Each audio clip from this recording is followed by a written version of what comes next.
কেউ না কিনলে সারা বছর বসেই তেল নিজে মাথায় দিব। হ্যাঁ, এই একটি চিন্তাধারা থেকেই আমার উদ্যোক্তা জার্নি শুরু হয়। আমি যখন প্রথম উদ্যোক্তা হই তখন 2020 সালের সেপ্টেম্বরের দিকে, করোনাকালীন সময়। তো আমি প্রথম অর্গানিক হেয়ার অয়েল নিয়ে কাজ শুরু করি।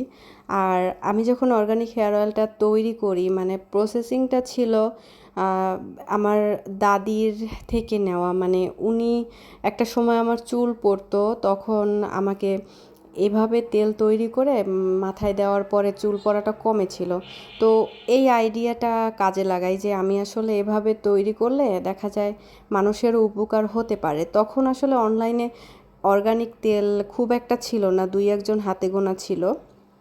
তো যেই ভাবা সেই কাজ, কিন্তু নিজের মধ্যে একটা ভয় ছিল যে আমার থেকে কেউ কিনবে, তো আমি আসলেই কি এটা বিক্রি করতে পারবো।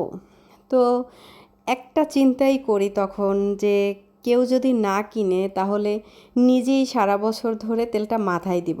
আর এই একটা চিন্তাই আমার সাহসটাকে আরও বাড়িয়ে দিয়েছিল।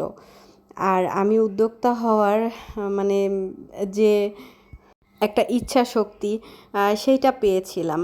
তো আমি প্রথমে 2 লিটার তেল দিয়ে শুরু করেছিলাম আমার উদ্যোক্তা জার্নি।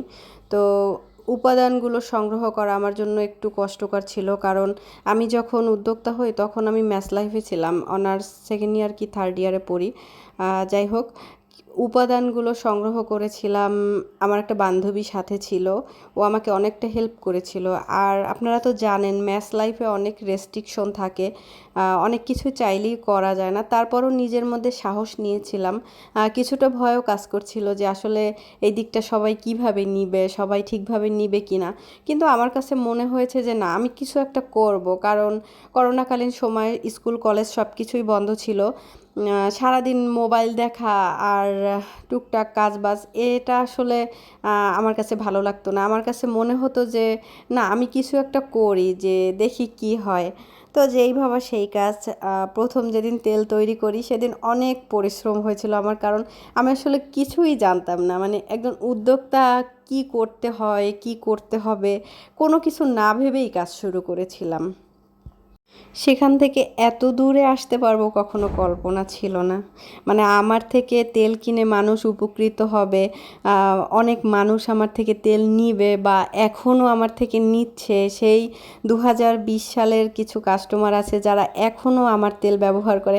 আমি আসলে এত কিছু ভাবতেই পারি না যে আমি এতটা, মানে খুব বেশি পর্যায়ে আসিনি, তারপরও আলহামদুলিল্লাহ, আল্লাহ আমাকে যতটুকু দিয়েছে আমি আলহামদুলিল্লাহ।